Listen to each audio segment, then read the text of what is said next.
네, 처음 뵙겠습니다. 바쁘신데 시간 감사드립니다. 저희 코엑스 지점에 있는 지점장의 김용훈이라고 합니다. 네, 반갑습니다.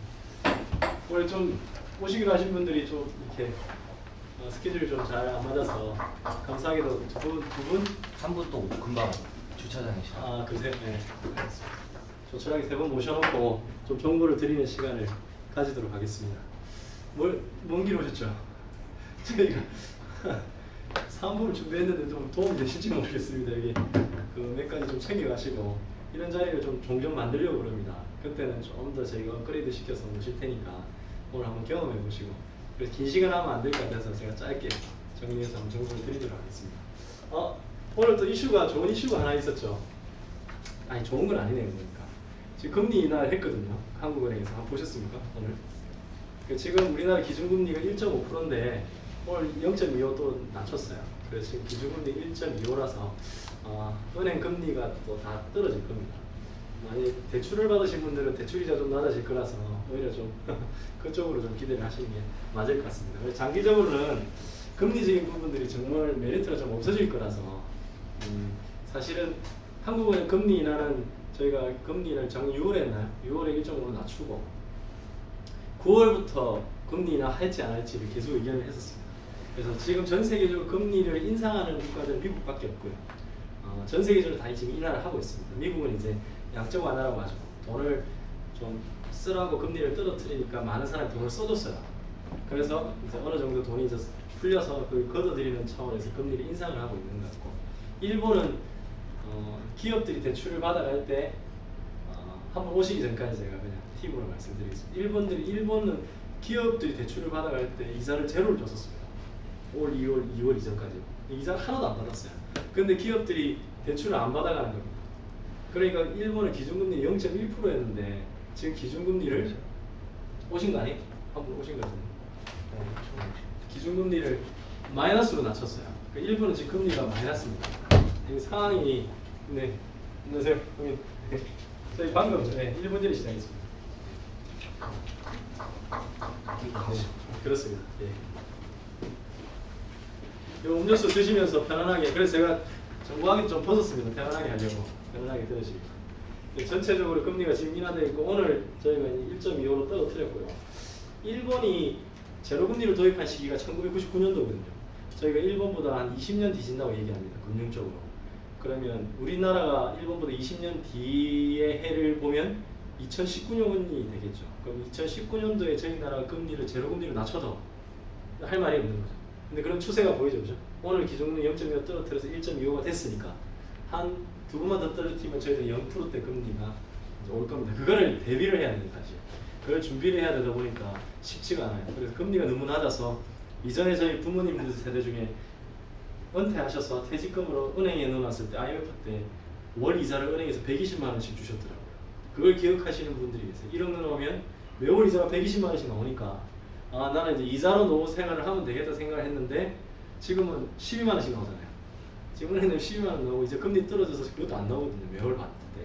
그래서 지금 노후 파산 이런 얘기를 지금 하고 있습니다. 그런 어떤 배경하에 저희가 정보를 좀 드리려고 합니다. 이게 사실 재작년 9월 내용입니다. 재작년 9월에 2014년도 9월에 은행에서 금리 2.6%짜리를 냈을 때 5분 만에 완판됐다. 예금이. 이런 얘기를 제가 세미나 때 한 번씩 하면 안 믿었습니다. 왜? 2.6% 정도 주는데 왜 5분 만에 완판이 되냐 이런 얘기를 하셨죠.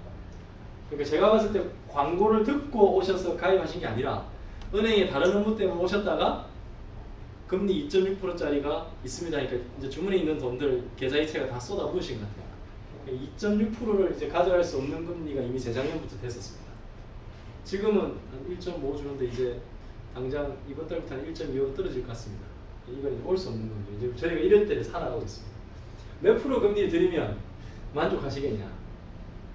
지금 보니까 2%대, 3% 넘으면 돈 다 쏟아부으시겠죠. 이전 같으면 거들떠보지도 않았는데 지금 그런 시대가 된 것 같습니다. 저희가 제시해드린 거예요. 돈이 갈 데가 없어서 지금 MMF로 지금 102조 원 정도가 돈이 모여있습니다. 이게 어느 정도 부분이냐? 그 서프라임 때 이후로 지금 자금이 갈 데가 없어요.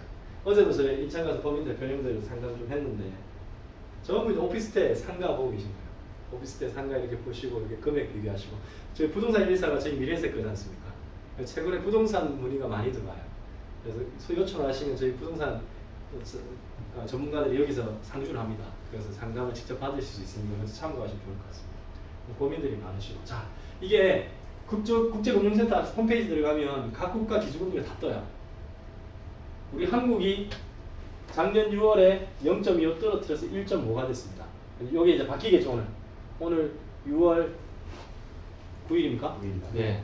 이제 2016년 6월 9일자로 이게 1.25로 뜨게 돼 있습니다. 우리도 지금 금리를 계속 내리고 있죠. 자, 일본은 마이너스입니다. 아시아 국가 중에 최초로 금리를 마이너스로 낮춘 나라가 일본입니다. 그 올해 낮췄어요. 올해 2월 이전까지만 해도 일본 금리가 0.1%였습니다. 그래서 저희가 세미나 갈 때마다 질문을 드리는 게 있습니다. 일본 은행에다가 제 돈을 한 1,000만 원 딱 맡겼습니다. 일본 금리가 0.1%니까 이 금리를 적용했을 때 이 1,000만 원이 2,000만 원이 되려면 몇 년이 걸리겠냐 이 질문을 드렸습니다. 복리 기준으로 70일로 나누면 되거든요. 일본은 올 2월 이전까지만 해도 일본 은행에 돈을 맡긴 돈이 원금의 2배가 되려면 720년이 걸립니다. 그러니까 원금에 이렇게 이자에 붙고 단리가 아니고 복리로 계산했을 때 우리나라 조선왕조가 500년이잖아요. 실제 현실이거든요 이게. 그래서 일본 사람들이 우리나라 와서 예금을 하는 거죠. 우리나라 사람들은 금리가 낮아서 예금 안 하려고 하는데 일본 사람들이 우리나라 예금 대표적인 예가 지금 우리나라의 대부업으로 좀 큰 회사들이 대부분 이제 일본 자금인 건 아시죠? 일본에서 이제 낮은 이자로 대출을 빌려와서 우리나라에서 이제 대부업을 했습니다. 러시안 캐시 같은. 근데 러시안 캐시는 대표적으로 금리를 그때는 한 30%도 받았고요. 지금 한 26% 받고 있더라고요. 그러면 2,600%죠. 몇 명이 돈을 안 갚아도 얘네들은 남는 장사입니다. 조금 이따 일본 대출 이자를 보여드릴 건데 아마 깜짝 놀라실 거예요. 그래서 이제 이미지를 계산해 보려고 OK저축은행 인수하고 지금 뭐 배구단도 만들고 그러고 있습니다. 근데 여기 서구 유럽들 보시면 다 0%대입니다. 스웨덴, 스위스, 덴마크는 금리가 마이너스예요. 마이너스 0.5, 마이너스 0.75, 마이너스 0.75. 금융업이 생겨난 이래로 금리가 마이너스는 이게 사실은 생각을 안 했던 겁니다. 이게 재작년부터 마이너스가 나타났고 재작년에 이제 이 유럽 쪽 국가들이 금리를 마이너스 낮추면서 올해 일본이 이제 아시아 국가의 최초로 마이너스 낮췄죠. 전 세계 4개 국가가 금리를 지금 마이너스를 주고 있습니다. 원래 은행에 돈을 맡기면 이자를 줘야 되잖아요. 근데 이네들 국가에 돈을 맡기면 어떻게 되겠습니까? 그러니까 상상하지 못할 금융업 이래로 이런 일이 없었습니다. 이상징후가 생긴 거죠. 은행에 돈을 맡기면 이자를 받아야 되는데 여기는 은행에 돈을 맡기면 수수료를 내야 돼요. 보관료로. 그래서 지금 뭐 금고가 많이 팔리고 있죠. 돈 있으신 분들은 대비를 하고 있는 거죠. 왜 은행에 들어가서 수수료를 내야 되니까 금고에 또 돈을 숨길 수도 있으니까 개인 금고도 지금 자리가 없으니까 많이 판매가 되고 있습니다. 자, 우리나라 1.5고 지금 1.1로 떨어졌습니다만은 이것도 높은 금리라고 보시면 돼요. 장기적으로 계속 금리가 떨어질 수밖에 없는 구조다. 그래서 금리만 보고 가기에는 좀 한계가 있습니다. 자, 여기 일본인데 요거는 이제 봄철 특판 예금입니다. 이게 3개월 봄에만 딱 파는데 이자를 0.19, 0.2밖에 안 줍니다. 연이자를. 그래서 돈이 몰려요. 여기 이제 특판 예금 0.3% 3년 동안 이자를 주는데 돈이 몰려서 한 달만 다 팔리고 이런 겁니다. 지금 일본이. 그러니까 일본은 금리 한 0.1%, 2%, 4% 주면 돈을 다 받게 돼요. 그 정도의 어떤 금리가 없는 나라고. 장기 대출 이자인데 1%가 안 됩니다. 근데 사실적인 걸 보여드리는 겁니다. 저희 지점에서 작년에 일본을 워크숍을 갔습니다. 지점이. 1년에 한 번씩 해외를 가는데 일본은 그 온천도 있고 이래서 이제 워크숍을 갔다가 큰 대로변에 야간에 이제 저희 직원들하고 같이 나가서 야간에 뭐 노무라 증권부터 해서 뭐 조일생명 은행과 금융사들 모여 있는 큰 대로변에 가다가 제가 이걸 본 거예요. 그래서 제가 직접 사진을 찍었습니다. 잘 안 나와 있는데 밖에 유리가 있어서 사진 저는 이거 예금이자인 줄 알았습니다. 아 10년물 예금이자 0.8% 너무 작게 준다. 5년 0.5% 변동이자 0.67인 줄 알았습니다. 그래서 지점에 와서 다시 이거를 띄워서 우리 저희 FC님들한테 교육을 하는데 제가 한자를 잘 몰라서 이게 주택대출이자인 거예요. 이걸 못 봐가지고 일본은 10년 만기 담보대출 이율이 0.8%입니다. 고정이. 돈을 빌려야겠죠. 무조건 빌려야 되는 거죠. 빌려 써야 돼. 근데 이렇게 낮춰도 사람들이 돈을 안 빌려가요. 그 명견 관리 보셔서 아시겠지만 도쿄에서 40분 거리, 우리나라 분당 같은 지역이죠. 도쿄에서 40분 거리 15층짜리 아파트에 6가구 삽니다. 옛날에 집값이 뭐 6배, 7배 뛰었는데 다 빠져가지고 6가구잖아요. 그 가구 사시는 분들이 뭐 대출이자 아직까지 갖고 있는 상황입니다. 당연히 이자가 낮아져서 갖고 있는 상황이시겠지만 이런 애로사항들이 좀 있죠. 이건 무조건 대출을 받아야겠죠. 그래서 우리나라 예금을 하면 0.몇% 더 먹겠죠. 아이러니한 겁니다, 사실. 자, 이런 배경하에 몇 가지 말씀을 드리겠습니다. 보험에서도 이제 작년 9월부터 얘기가 나왔는데 오늘 마침 세미나를 오늘 또 금리 인하 해가지고 좀 이렇게 이슈가 되네요. 1년 만에 지금 금리 또 0.25 인하했습니다. 사실 1.5에서 0.25는 굉장히 큰 거거든요. 그죠? 뭐 0.25니까 10% 이상 인하를 한 거기 때문에 20% 가까이. 굉장히 크다 보시면 돼요. 우리나라 금리도 지금 이 정도 수준입니다. 그래서 오늘 이걸 설명드릴 건데 약간 제가 요새 개인적으로 흥분이 많이 돼요. 거의 제가 지점이 거의 없고 하루에 거의 3분 이상씩 계속 만나 뵙는 것 같습니다. 이것 때문에. 이 세미나도 불과 한 2주 전인가 저희가 빨리 급하게 준비해서 저희가 빨리 정보를 좀 알려드려야 될 것 같아서 저희 FC님들이 아마 고객분들한테 안내 문자를 다 보냈습니다. 근데 연락이 옵니다. 유사수신행위 아니냐, 뭐 믿을 수가 없다, 뭐 이런 연락이 지금 오세요. 지금 그렇게 해서 지금 상담을 계속적으로 해나가고 있는데 지금 굉장히 2주 만에 좀 돈이 많이 들어왔어요. 오늘 저희 신탁팀에서 회사 본사 신탁팀 다 와서 이제 확인할 정도로 좀 자금이 들어오고 있는데 한번 잘 보십시오. 5년 만에 합니다. 그럼 사실 그 전에 저희는 팔지는 않았습니다. 제가 브라질 국채라는 거는 이제 환율이 문제가 있기 때문에 제가 좀 소실제 2005년도, 2006년도에 에나를 다룬 적이 있습니다. 에나 여신은 그래서 병원 원장님들 건물 짓고 일했을 때 그때 금리가 한 4%대, 그때 금리가 높았으니까 대출 이자가. 근데 그때 에나 대출 이자가 1.7%였어요. 그럼 신용도 오시면 1.4까지 대출이 나갔었습니다. 10년 전이죠. 근데 에나가 뛰어버려가지고 환율이 뛰어든 바람에 제가 한번 호되게 고생을 좀 치렀습니다. 그래서 환율이 얼마나 무서운지 개인적으로 좀 제가 느끼고 있고, 그래서 환율 관련된 상품을 회사가 나와도 제가 저희 직원들한테 팔지는 않았습니다. 근데 요거는 좀 얘기가 달라요. 네. 이걸 안 팔 수가 없어서 저희가 지금 적극적으로 홍보를 하고 있습니다. 그리고 이전에 환율이 높을 때 들어갔던 분들이 지금 뭐 이렇게 불만을 많이 얘기를 하시는 겁니다. 그러니까 이전에 다른 분들이 불만 얘기하는, 그래 그런 분들이 있으면 지금 들어가줘야 됩니다. 그래 매입 단가를 낮출 수 있기 때문에. 왜 그러냐? 브라질에 대한 이해가 먼저 필요하겠네요. 자, 브라질에 대한 이해가 쉽지가 않습니다. 왜? 우리나라에서 가장 먼 국가가 브라질이에요. 지금 저희가 땅 뚫고 지구 반대편으로 가면 나오는 나라가 브라질이라고 하더라고요. 거리가 너무 머니까 브라질에 대한 이해는 좀 부족할 수 있습니다. 근데 브라질이 대충 이제 기본적인 정보는 땅덩이는 세계 5위고요. 인구도 세계 5위입니다. GDP 규모는 세계 9위인데 우리보다 높아요. GDP 규모 자체가 전체 GDP가 우리나라보다 GDP가 높습니다. 브라질. 근데 인당 GDP도 낮지 인구가 많으니까. 그리고 이제 기름이 나는 산유국이고요. 자원 부국이라는 얘기를 많이 합니다. 브라질이. 한때 브릭스라는 용어 많이 들어보셨죠? 브라질, 러시아, 인도, 차이나. 그래서 미국 다음으로 잠재력이 있는 국가. 그리고 2010년도, 2009년도, 2011년도에 세계 7대 경제 대국 이런 얘기를 했었습니다. 그 전만 해도 브라질이 완전 빈민국이었거든요. 빈민촌 사는 데서 탱크가 나온다 이런 정도로 얘기할 만큼 굉장히 힘들었습니다. 룰라 대통령 때 너무 좋아졌었어요. 그러다가 지금 브라질이 어떤 상황이 됐냐면 아시겠지만 호세프 대내에서 탄핵됐습니다. 그 탄핵된 것 때문에 지금 뭐 주가가 좀 오르고 있긴 한데 환율도 오르고 있긴 합니다만 지금 정치적으로 굉장히 불안정합니다. 경제적으로, 재정적으로 여러 가지로 적자가 심합니다. 그리고 2018 올해죠.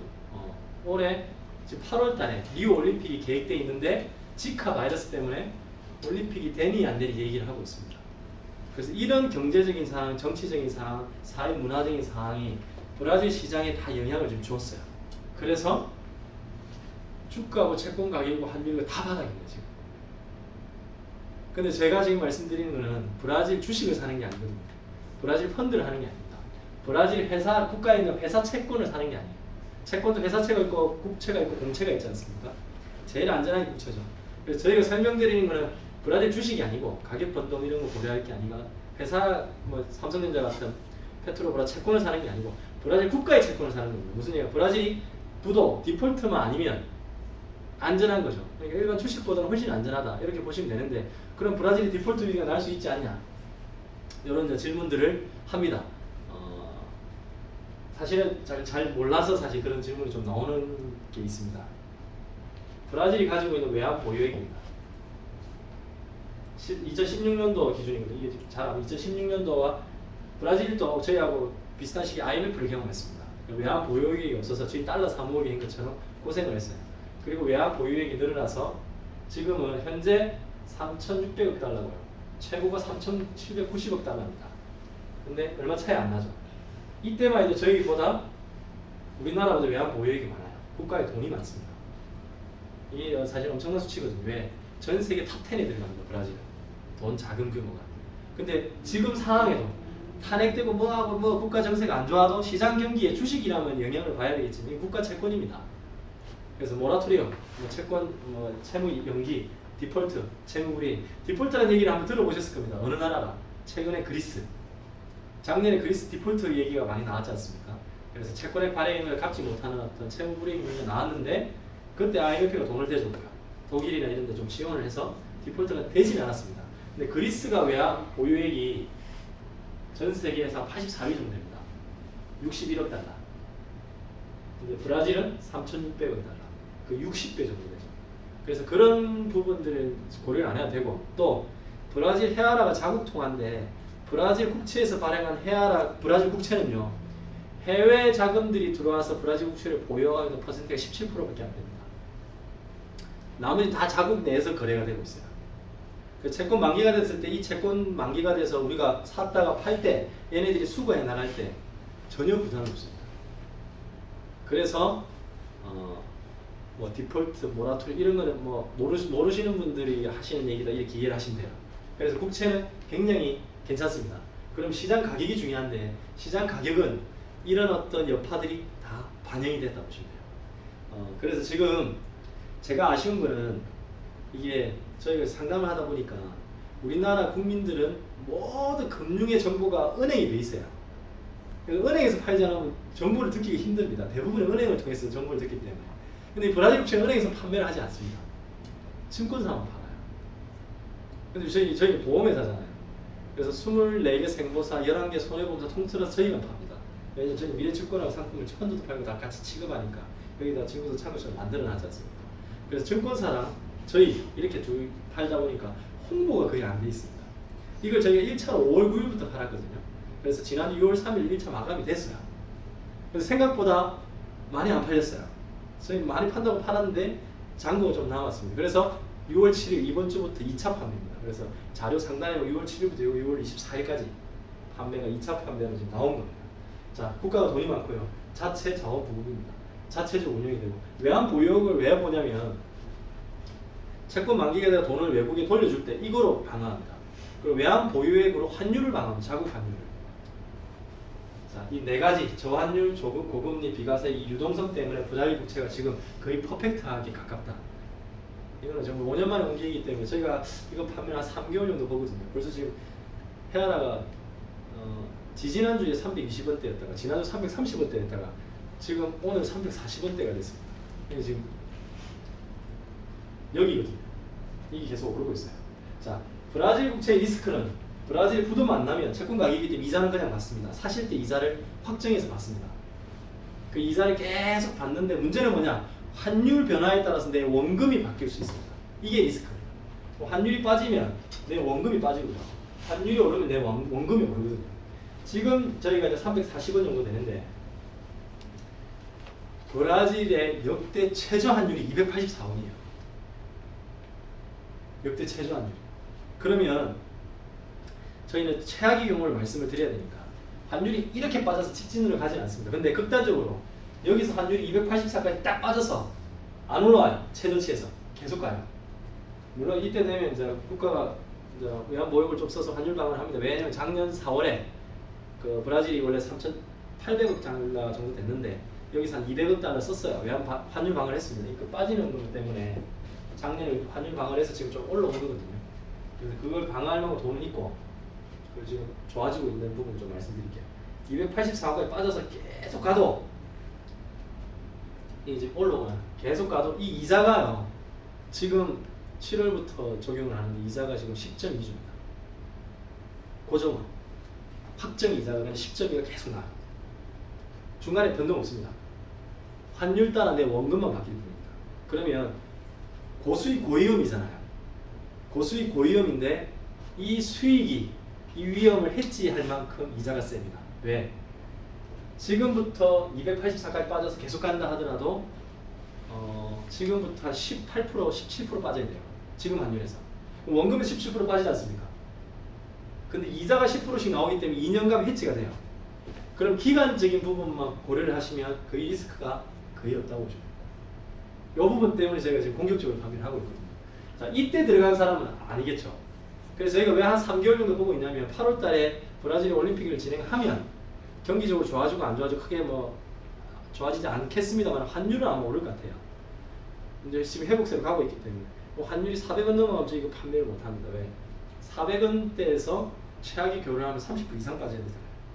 그럼 10% 이자를 준다 하더라도 한 4년 이상 보셔야 되기 때문에 그러면 저희가 어차피 판매를 중단할 겁니다. 지금까지 판매를 안 하다가 저희가 딱 3개월에서 길게 6개월 보고 판매를 하고 있는 상황이다. 이런 배경을 이해하시면 될 것 같고, 최악의 경우 딱 빠져서 가더라도 지금 이자로 2년 이상 보면 거의 리스크가 제로다. 그 이후부터는 그냥 10%씩 가져가는 거다. 근데 오히려 저희는 지금 환차 이익을 기대하기 때문에 그래서 지금 시점이다. 이렇게 말씀을 드릴 수 있을 것 같습니다. 10% 이상의 이자들을 먹고 원금에 대해서 환차 이익을 좀 기대하는 부분들이 사실 덜 큽니다. 그래서 리스크 해지는 간단합니다. 기간만 지켜주시면. 근데 중간에 환차 이익이 났어요. 그럼 계속 가져가시면 돼요. 언제까지? 만기까지. 감사하게도 있죠. 이번 주 발행하면서 저희가 2025년 만기를 가져왔습니다. 그래서 만기가 8년 6개월 남았습니다. 8년 6개월 동안 계속 받아가실 수 있습니다. 이 이자를. 10%씩 8년 받아가시면 이자만 80%잖아요. 픽스로 80%거든요. 이건 뭐 채권 가격이기 때문에 변하지가 않습니다. 그러면 지금 원금에서 80% 빠져도 된다는 얘기인데 뭐 그럴 수는 없습니다. 그럼 뭐 국가가 어차피 불어나야 되니까 그럴 만한 국가도 아니고. 그리고 하나 더 말씀드리면 지금 동부증권에서 굉장히 공격적으로 영업을 하고 있고 NH투자증권이나 이런 데서도 지금 발표를 해서 판매를 하고 있고요. 그리고 굉장히 보수적으로 판매를 좀 중단해왔던 미래증권이나 한국투자증권, 삼성증권도 이제 판매를 합니다. 근데 이제 사실 이 정보를 듣고 들어가면 조금 늦을 수 있겠다 이런 판단도 조금 있고요. 우려도 있고. 동부증권은 뭐까지 했냐면 애널리스트라고 직원들을 브라질의 현지에 파견까지 했습니다. 그래서 5월 30일 레포트를 올렸어요. 그 레포트 담당 FC님들 가지고 있습니다. 그걸 보내달라고 보시면 되는데 그 깜짝 놀랐습니다. 그래서 그 브라질 파견에서 직원들이 오고 나서 동부증권이 구호를 바꿨습니다. 바이 브라질.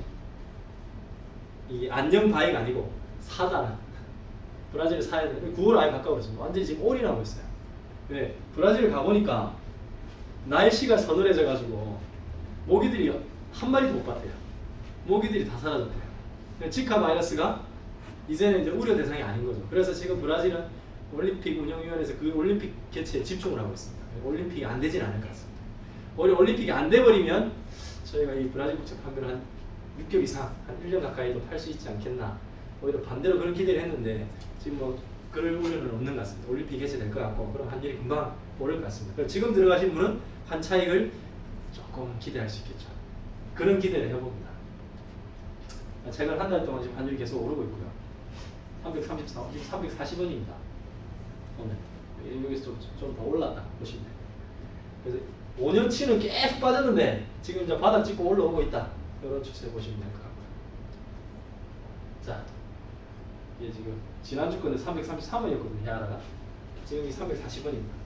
이번 주 이렇게 참고하시면 될 것 같습니다. 그래서 이미 모건 스탠리나 세계 3대 금융사 중에 하나죠. JP 모건스, 모건 스탠리, 골드만삭스 이런 데서는 올 1월에 발표한 건데 올 연말부터 헤아라가 해보게 될 것 같다. 그다음에 올림픽 이후로.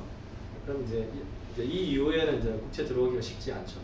근데 올 1월부터 이미 발표해가지고 다른 데는 이렇게 이제 호응을 하고 있고 저희가 안 팔았죠. 이거 사실 저희도 5월 9일부터 판매를 했기 때문에 그때는 좀 고려 대상은 아니었다 보시면 될 것 같습니다. 기사들도 나오고 있고요. 자, 금리인데 정말 환율이 바닥이기 때문에 들어가야 됩니다. 주식처럼 막 이렇게 바뀌지 않거든요. 환율이 쭉 떨어져서 쭉 오르고 이런 거 있습니다. 그래서 환율이 무서워요. 왜? 높을 때 사놓으면 다시 올라오기 힘듭니다. 환율이. 몇 년을 기다려야 되고 떨어질 때 사놓으면 다시 떨어지기 힘들어요.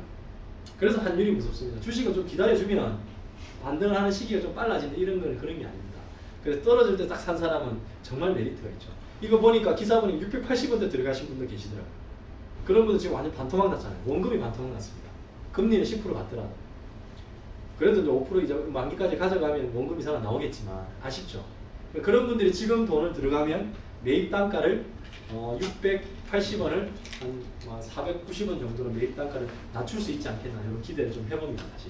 네. 자, 금리 한번 보시겠습니다. 자, 우리나라 1.5에서 지금 1.25로 오늘 떨어뜨렸고요. 브라질 기준금리가 14.25가 지금까지 가고 있어요. 브라질 가서 예금 드셔야겠죠.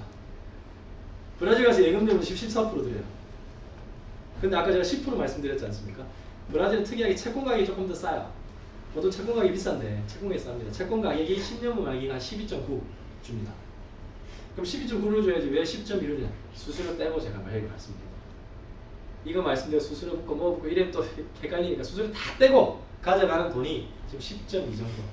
그래서 사실 1월 달에 부터 발행한 이자보다는 조금 낮아지긴 했습니다. 이자가. 왜? 경기가 안정되면 이자도 떨어져야 되니까요. 그래서 동부증권에서 가서 브라질 중앙은행 총재를 만났는데 올해 브라질에서 2% 떨어뜨리고 내년에 2% 더 떨어뜨린다. 그럼 채권 가격이 올라가게 돼 있습니다. 금리 반대로.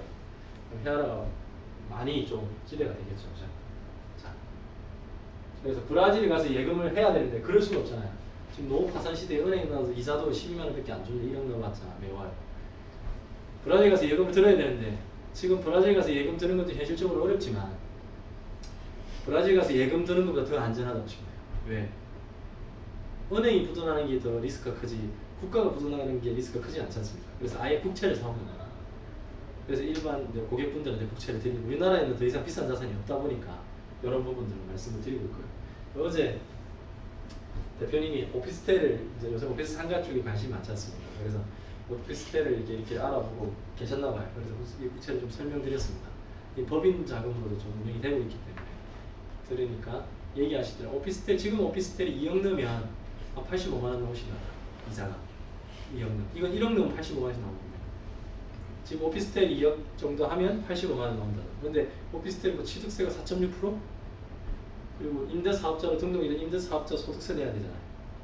그럼 공실료 이런 것까지 고려하면 비교가 안 되죠 사실. 지금은 현존 최고의 상품이라고 보시면 될 것 같습니다. 자, 채권 수익이 브라질 10년 만기가 12.8% 정도 채권 수익이 나오고 있죠. 인도도 한 7% 주고 있습니다. 우리나라는 아시겠지만 이게 더 떨어지겠죠. 우리나라는 지금 1.7%. 3년 만기 이게 10년 채권이고 3년 채가 한 1.2% 줍니다. 일본이나 스위스 같은 경우는 채권 금리도 많이 났어요. 일본 사람들은 어디 투자할 데가 없습니다. 그래서 엔캐리 자금이라고 아시죠? 와타나베 부인 우리나라 이제 강남 부인들 명칭처럼 와타나베 부인들의 어떤 에라 자금이 전 세계로 움직이잖아요. 자기 자국에 투자할 데가 없어서. 그래서 그걸 뭐 엔캐리 자금이나 기사에 한 번씩 보실 겁니다. 그 규모가 엄청납니다. 왜? 그 국가에 영향이 미친 만큼. 국내에 투자할 데가 없어서 해외로 돌고 있는 거죠. 브라질도 많이 가겠죠. 여러분 기대가 됩니다. 자, 월 분배금. 지금 이거는 이제 이번 주 발행하는 겁니다. 발행한 거고요. 1억 들어오시면 매월 85만 원씩 지급이 됩니다. 1년이면 1,020만 원 지급이 됩니다. 그래서 거꾸로 역으로 계산해서 10.2% 나오시는 거죠. 그럼 지금 들어가면 10.2%는 고정입니다. 그리고 환율이 오르면 내 원금이 올라서 10.2가 적용이 되기 때문에 이자가 조금 더 많이 나오겠죠. 환율이 떨어지면 내 원금에서 빠지기 때문에 10.2는 고정이기 때문에 이자가 조금 작게 나오는 겁니다. 이자율은 고정입니다. 그래서 장기로 만기까지 가버리면 고민하실 게 없으십니다. 만기까지 가버리면. 그래서 채권 가격이 이거는 좀 조금 복잡한 부분인데 참고해요. 채권 가격이 지금 913원이거든요. 만기 때 이걸 발행할 때 2001년도 발행할 때 채권을 1,000원에 발행했고 1,000회화를 발행했고 만기 때 1,000회화를 줍니다. 그럼 저희가 913원에 사는 거니까 지금 들어오자마자 9% 이익 보고 들어갑니다. 왜? 만기까지 가져가면 1,000원으로 계산해서 돌려주거든요.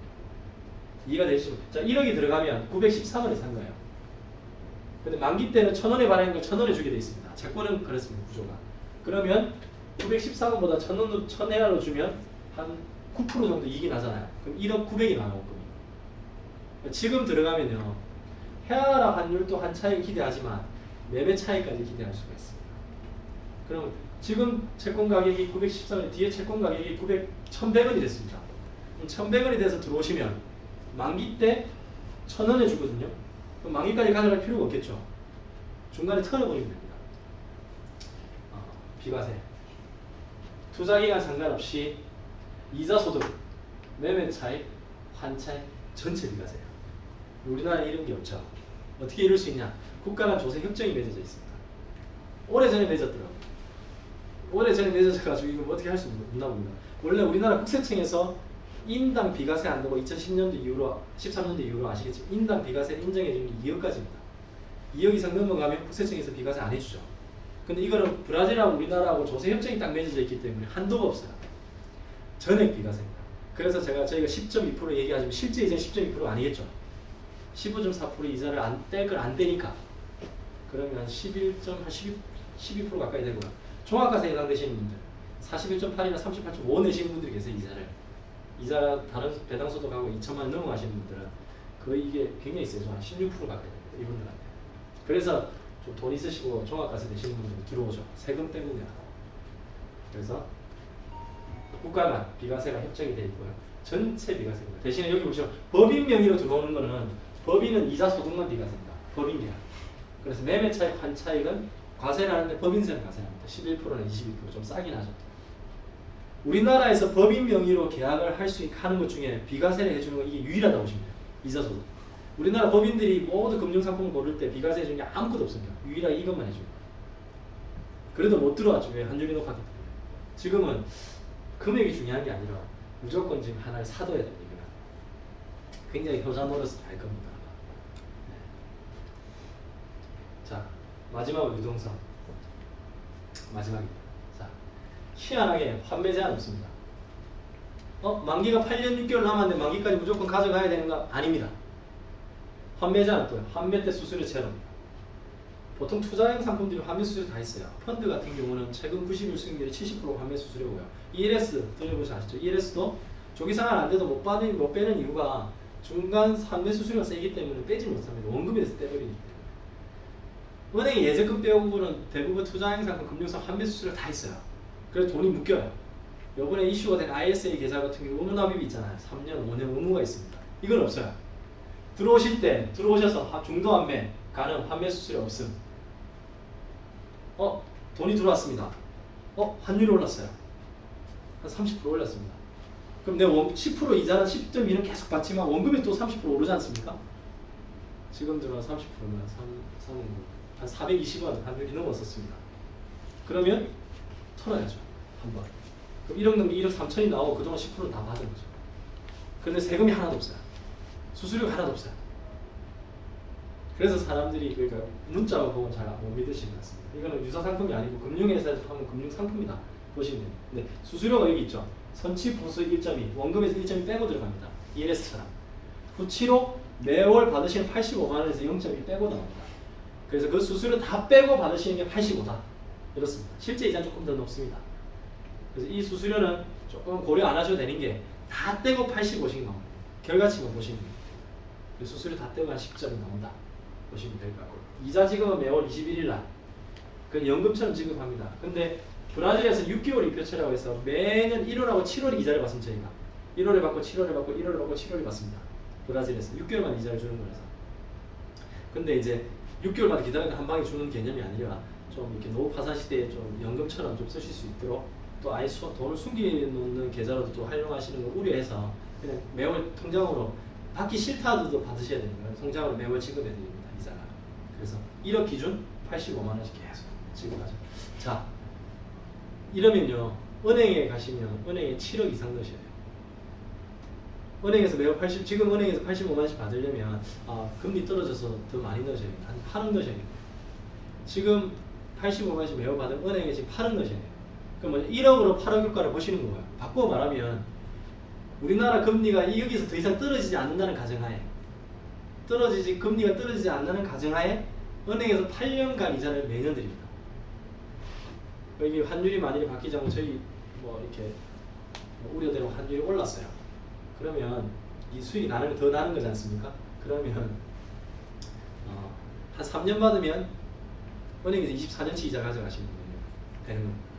그래서 금리 자체는 픽스이기 때문에 이런 내용을 말씀을 드리겠습니다. 세부 사항을 했습니다. 6개월마다 이자를 받지만 회사에서는 6개월 만에 이상 계산해서 매우 그냥 떡 썰듯이 나눠서 드린다. 그래서 연금처럼 무조건 받으셔야 됩니다. 설정할 때 10%였는데 지금 한 10.2, 12%인데 수수료 때문에 10점이 나옵니다. 매월 21일 날 받으시고요. 수수료는 전혀 없습니다. 언제 빼든